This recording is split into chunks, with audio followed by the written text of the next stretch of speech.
Talk about something that every single Texan is well aware of and knows: the heat, right? Yeah. You step outside afternoon, you're pretty much melting like a popsicle.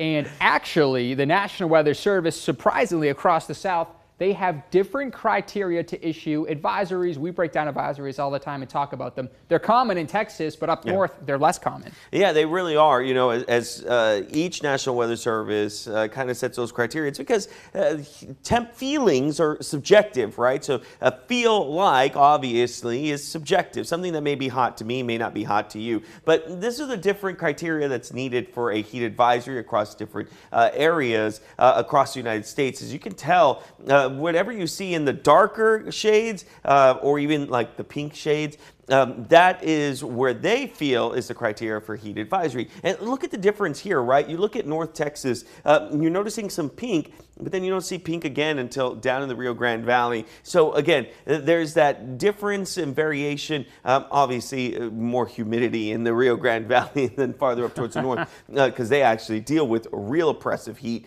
So you can tell that anything in red is about 105 for a heat index value or above. That would qualify for heat advisory, but most of Central Texas actually falls within the 108 degree category. The only difference is, and the reason we bring it up is because of Milam County and how they're in a different National Weather Service office in Fort Worth, and so their criteria is different, and that's why they may have heat advisories while the rest of us don't. It's all about perspective, right? It's an algorithm. Up north, 95 for a feel like. That's something that we probably get during the fall, right? You open up the windows when it feels like 95 in Austin, and compared to places like Oklahoma and southern Texas.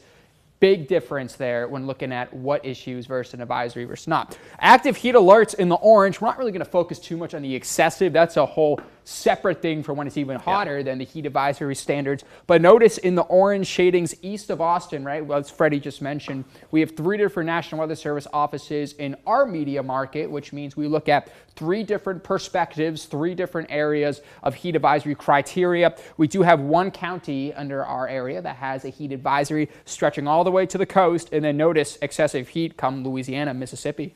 Yeah, this is not a good feeling whatsoever. And even though we do not have heat advisory within, Travis County or anything around it, you have to remember that we're still kind of within that same range as Milam County. And so even though that National Weather Service says, okay, this county is going to be in a heat advisory, we may not have it, but we're still within that category. And the really weird thing is, because this happens all the time, is that in certain counties, there's kind of a breakdown, right? There may be a metro or a city within one edge of the county. Right. And it's difficult because just that one spot will hit that because of the urban heating. It's a highland, it's a whole thing. Anyway, but they have to issue it for the whole county. There's not a way to break apart the county. Right. National Weather Service is definitely very specific on their locations for that. We'll see the heat risk forecast. We're going to be right around between 103 and 105 in the metro. Farther east of us could feel like up to 110 across the next 3 days. And the temperature trend, look at that, 100s plus. Oof,